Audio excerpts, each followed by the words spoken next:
Harold was 71 years old, retired electrician, gardened every morning, hadn't missed a checkup in a decade. His wife Margaret said he fell asleep the same way he always did, on his right side, arm tucked under his pillow, breathing slow and steady within minutes. She woke at 4 a.m. to find him unresponsive. No warning, no pain, no chance to call for help. His last 8 hours had been silent, and something catastrophic had built inside his arteries while he slept.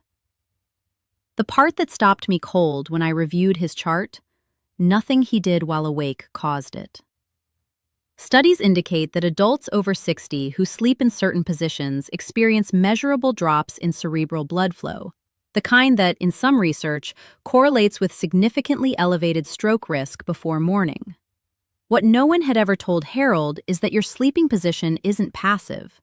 It is actively reshaping blood pressure, oxygen delivery, and clotting activity for every hour you are completely unconscious. My name is Dr. Jennifer Ashton. I have spent 23 years in cardiology and sleep medicine studying exactly what happens to the cardiovascular system between the moment you close your eyes and the moment, if you're fortunate, you open them again. Tonight, I'll show you 3 positional changes, free, immediate, no equipment needed, that research suggests may reduce the cardiovascular strain building silently while you sleep. Let's change what those 8 hours do to your heart. Most cardiologists will tell you that the cardiovascular system gets its rest during sleep. What they don't always tell you is where the majority of strokes actually happen. Not on staircases, not during exertion, not in moments of stress, but in the quiet pre-dawn hours between 2 a.m. and 6 a.m., when the body is completely still and the bedroom is completely silent. Engine oil left in a cold engine overnight thickens. It loses the fluid viscosity that makes it protective. Your blood does something remarkably similar during prolonged stillness, becoming more viscous, more clot-prone, more likely to behave dangerously in the hours before you wake. That is not a metaphor. That is measurable cardiovascular chemistry happening inside your arteries right now, every single night while you sleep. The mechanism behind it centers on a molecule called nitric oxide. After 60, the endothelial lining, the inner wall of your arteries, produces measurably less of it during sleep. Nitric oxide is what keeps vessel walls relaxed and blood moving freely. When its production drops overnight, the margin between normal circulation and the conditions required to form a clot becomes dangerously thin.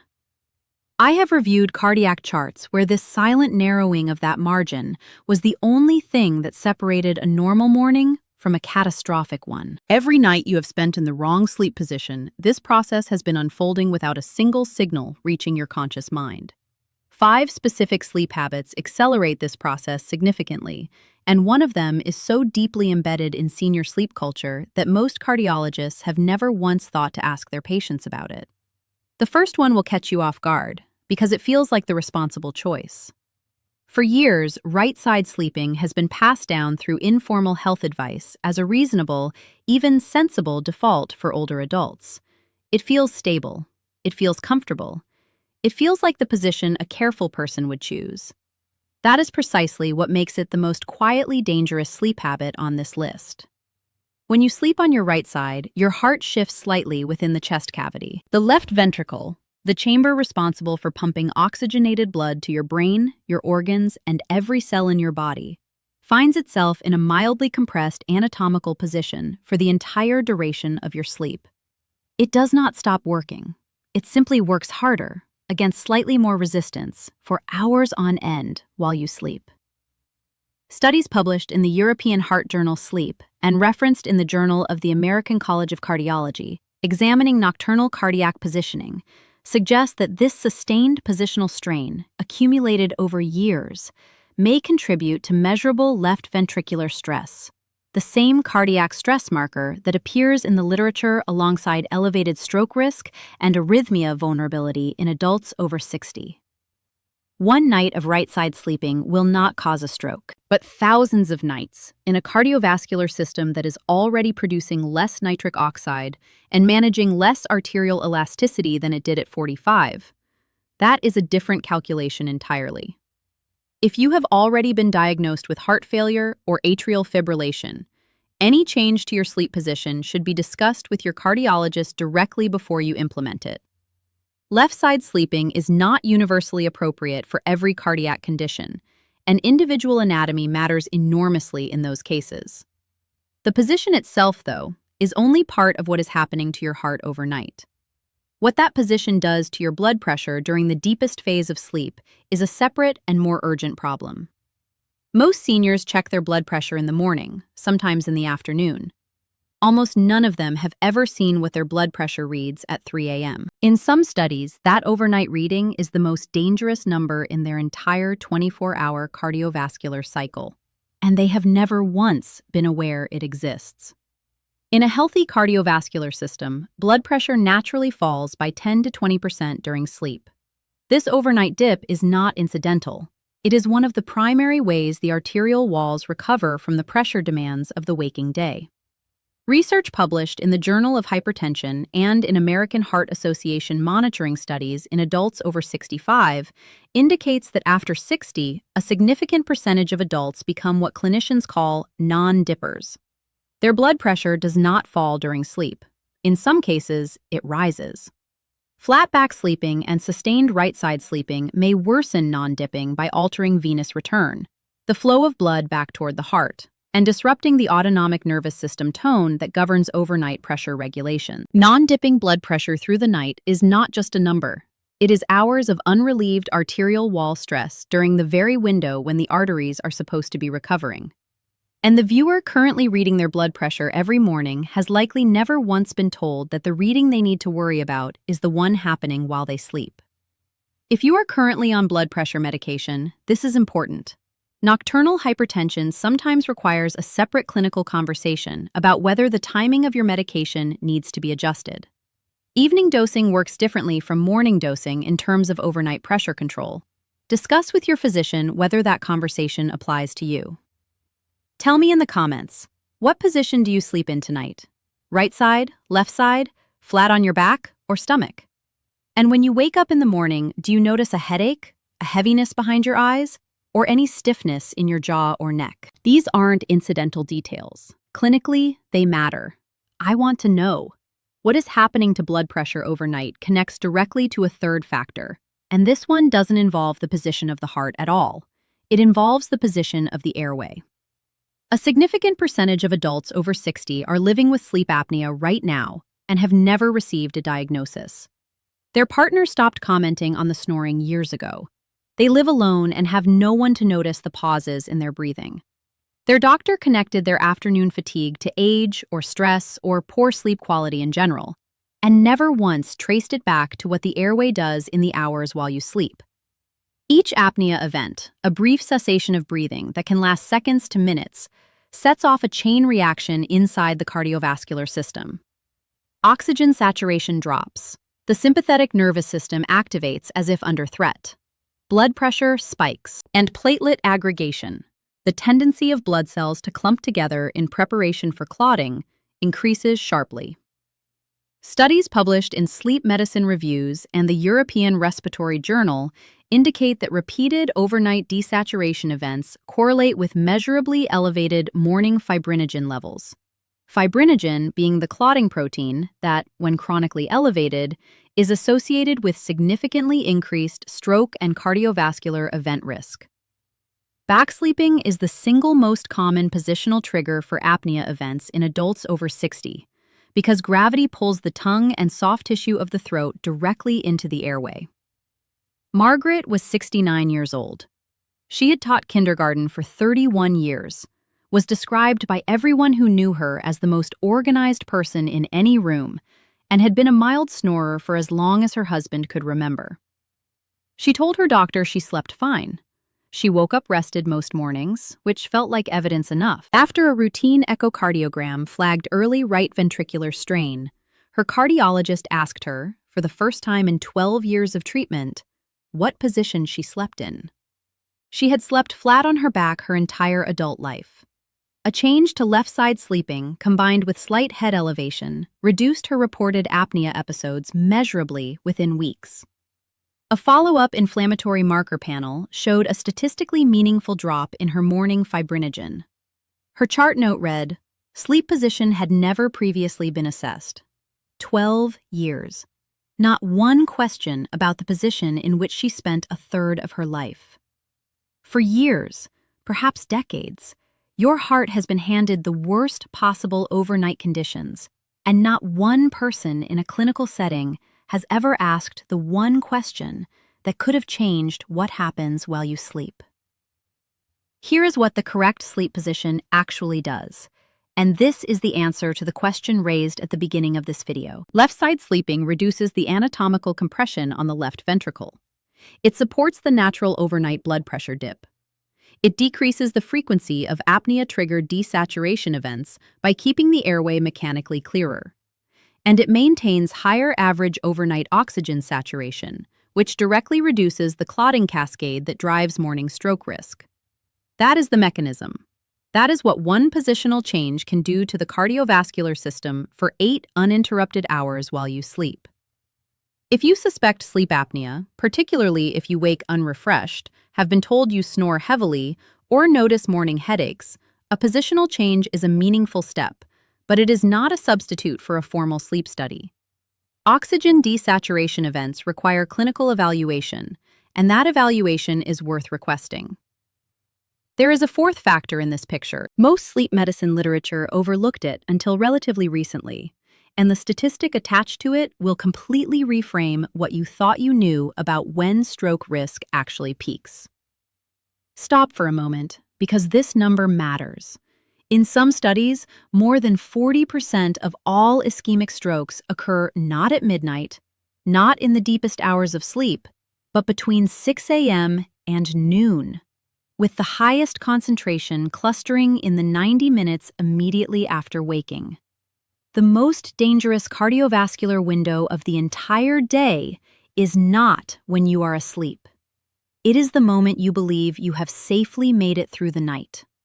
The 8 hours of sleep are not the event. They are the preparation.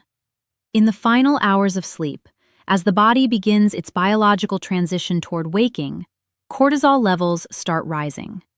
This cortisol surge, a natural part of the wake cycle, triggers platelet activation, increases blood viscosity, and elevates blood pressure, all simultaneously. In a cardiovascular system that has spent the night in a position that compressed the heart, suppressed the blood pressure dip, triggered repeated apnea events, and elevated clotting proteins, that cortisol wave arrives like a match dropped into an environment that has been filling with gas for hours. Data published in Stroke Journal and referenced in British Medical Journal research on circadian cardiovascular event clustering indicates that this is the precise biological mechanism behind the pre-dawn stroke window. This does not mean waking up is dangerous.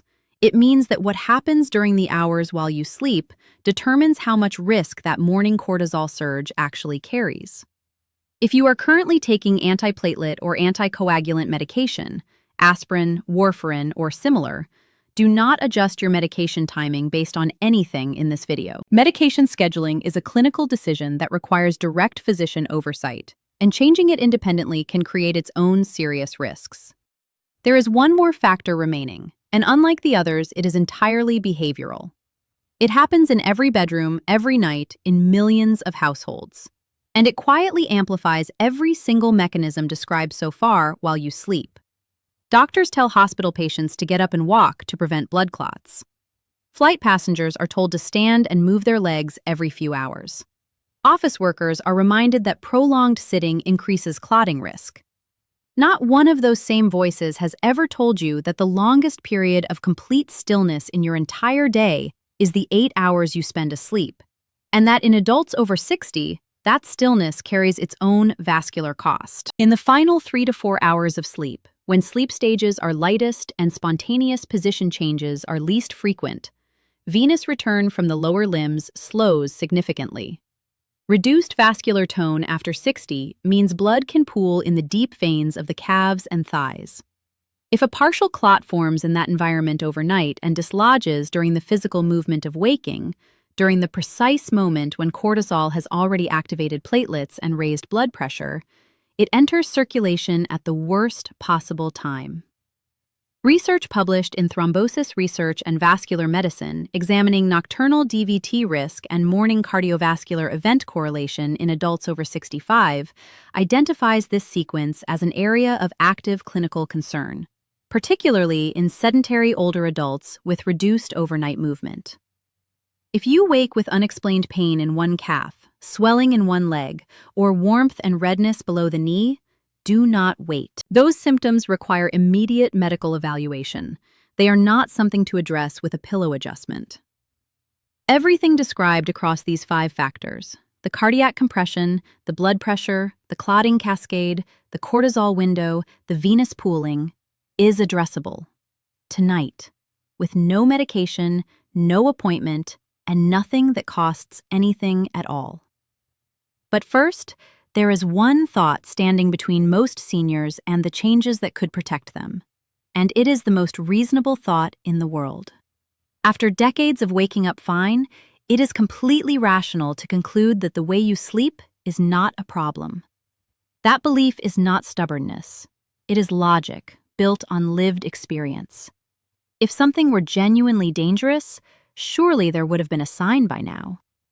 That thought deserves to be taken seriously, because it is exactly the psychological pattern that cardiovascular damage most reliably exploits.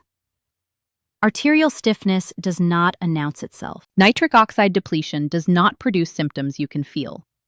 Clotting factor accumulation leaves no sensation. These are not events. They are gradual biological shifts that build across years, silently, in a body that continues to wake up and function well enough to feel fine. The sleep position that caused no measurable harm at 55 is now interacting with a cardiovascular system at 68 that has less arterial elasticity, a lower overnight oxygen reserve, and a reduced capacity to clear clotting proteins before morning. I have sat with patients who described themselves as healthy sleepers for 30 years. Some of them were telling the truth. Some of them simply hadn't arrived at the morning that would rewrite that story. Yet is doing a great deal of dangerous work in the sentence, "Nothing has gone wrong yet." This is not a warning that damage has already occurred. This is the moment you receive information that changes the trajectory, before the morning that would have made this conversation irrelevant. The 3 actions in the next chapter require nothing except what is already on your bed. One of them can be started in the next 60 seconds. Fear is a useful signal. What it is not useful for is living inside indefinitely. Everything covered in this video has pointed toward one conclusion. The 8 hours you previously had no control over are, starting tonight, 8 hours you can actively manage. The first change is your position. Left side sleeping reduces the workload on the left ventricle, supports the natural overnight blood pressure dip that your arteries depend on for recovery, decreases the frequency of apnea-triggered desaturation events by keeping the airway mechanically open, and improves lymphatic drainage, the system that clears overnight inflammatory waste from the body. For the cardiovascular system after 60, left side sleeping is the position that works with the heart's anatomy rather than against it. Even one night shifts 8 hours from strain to support. The second change is a single pillow placed between your knees. When your hips are stacked and your knees are slightly separated, the lower spine maintains its natural alignment, and venous return from the deep leg veins improves as a direct result. The pooling described in the 5th factor does not disappear overnight, but the mechanical conditions that allow it to develop are meaningfully reduced. One pillow from your bed. Nothing purchased, nothing complicated. The third change is slight upper body elevation, 15 to 20 degrees, using the pillows already behind your head. Some sleep medicine studies indicate this elevation may reduce apnea frequency, support overnight blood pressure regulation, and decrease the nocturnal acid reflux events that in some adults trigger sympathetic nervous system activation and secondary blood pressure spikes during the night while you sleep. The viewer who started this video afraid of their own bed now has 3 specific, concrete, completely free things to do before tonight. That is what this knowledge is for. Does one night actually make a difference? The answer is in everything covered so far, and it deserves a direct response. Let me bring together everything that now belongs to you. Right-side sleeping places the left ventricle under sustained compression for hours, elevating cardiac workload across the entire night. Nocturnal non-dipping, the failure of blood pressure to fall during sleep, exposes arterial walls to unrelieved pressure during the very window meant for recovery. Sleep apnea triggers repeated oxygen desaturation events that elevate fibrinogen and platelet aggregation, creating the clotting conditions that feed morning stroke risk. The pre-dawn cortisol surge activates platelets, raises blood pressure, and increases blood viscosity, arriving into a cardiovascular system already stressed by hours of poor positioning. And prolonged nighttime stillness allows venous pooling in the deep leg veins, where a dislodged clot meets a cortisol-primed bloodstream at the worst possible moment. Now, the question left open. Does consistent left-side sleeping actually make a measurable difference over time? Research suggests it may. Studies indicate that adults who maintain left-side positional sleep consistently may experience measurable reductions in overnight blood pressure readings, lower morning inflammatory marker levels, and reduced apnea frequency compared to back and right-side sleepers. One night begins the shift. Weeks of consistency, the evidence suggests, may support real and lasting cardiovascular change. That is qualified, that is honest, and it is genuinely hopeful. Tell me in the comments, what position were you sleeping in before you watched this video? And what is the one specific change you are making tonight? Not whether you found this helpful, what you are actually changing. That answer matters more than a like. If someone in your life sleeps alone, a parent, a sibling, a friend who has no one in the room with them in the pre-dawn hours, send this video to them directly. Not as a general share, as a specific act of care for someone who has no one to notice if something goes wrong while they sleep. The next video on this channel covers the morning routine that research suggests may protect the cardiovascular system in the first 90 minutes after waking, the window when, studies indicate, stroke risk reaches its daily peak and most people are completely unaware of it. Subscribe so you receive it when it goes live.